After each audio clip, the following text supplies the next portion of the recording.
பிப்ரவரி மாதம் 22ஆம் நாள் தவக்காலத்தின் முதல் ஞாயிறு. இன்றைய நாளில் நாம் தொடக்க நூலிலே ஆதி பெற்றோர்கள் சோதிக்கப்பட்ட அந்த சோதனையில் அவர்கள் வீழ்கிறார்கள். மானிடம் முழுவதும் அப்படிப்பட்ட கீழ்ப்படியாமை என்கிற பாவத்தில எல்லோருக்கும் பங்கு கிடைக்கின்ற ஒரு இடிநிலை ஏற்படுகிறது. ஆனால் நற்செய்தி வாசகத்தில இயேசு ஆண்டவர் 40 நாள் நோன்பு இருக்க பாலை நிலத்திற்கு தூய ஆவியால் அழைத்தள்ளப்பட்டு அங்கு 40 நாள் இரவும் பகலும் நோன்பு இருந்தார். அவர் 40 நாள் முடித்து வெளியே வருகிற பொழுது பசியுறுகிறார். அந்த நேரத்தை சரியாக பயன்படுத்தி சோதிக்கிறவன் அவரை அணுகி 3 விதமான சோதனைகளை கொண்டு வருகிறது. முதல் சோதனை உடல் ஆசைகளை முன்னிறுத்துகிற சோதனை.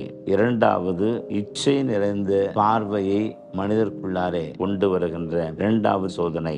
மூன்றாவது சோதனை செல்வ செருக்கு. இப்படி இயேசுவுக்கு முன்னால் விரிக்கப்படுகிற இந்த வேளையில இயேசு ஆண்டவரோ இறை வார்த்தையின் ஒளியிலும் வல்லமையிலும் சாத்தானை எதிர்கொள்ளுகிறார். அதற்கு இடம் கொடாமல் தன்னுடைய பதிலை அளிக்கிறார். இன்றைக்கு நமக்கும் இப்படித்தான் சொல்லிக் கொடுத்து கொண்டிருக்கிற அந்த உலகத்தில பெரும் சக்திகளாக வளம் வந்து கொண்டிருக்கிற பணம், பாலியல் இச்சைகள், சிற்றின்பங்கள், அதிகார மோகம், இப்படி எத்தனையோ நமக்கு முன்னால் நாம் விடுவோமா என்று சொல்லி வலைவிரித்து காத்து கொண்டிருக்கின்றன. ஆனால் நாம் இந்த தவக்காலத்தில் இவற்றை எல்லாம் உணர்ந்து இந்த தீய சக்திகளின் கோரப்பிடியிலே சிக்கிக் கொள்ளாமல் நாம் இறை வார்த்தையை வாசித்து இறை வார்த்தையின் ஒளியில் வாழ்வை கட்டமைத்து நம்முடைய இந்த உலக வாழ்வில சோதனைகள் வந்து கொண்டுதான் இருக்கும். ஆனால் அவற்றை எதிர்கொண்டு ஜெயிப்பது நமது கடமை என்பதை உணர்ந்து வாழ நாம் வரம் வேண்டுவோம். இயேசுவே, அவர்களின் காலமான தவ காலத்தை நல்ல விதமாக பயன்படுத்திக் கொள்ள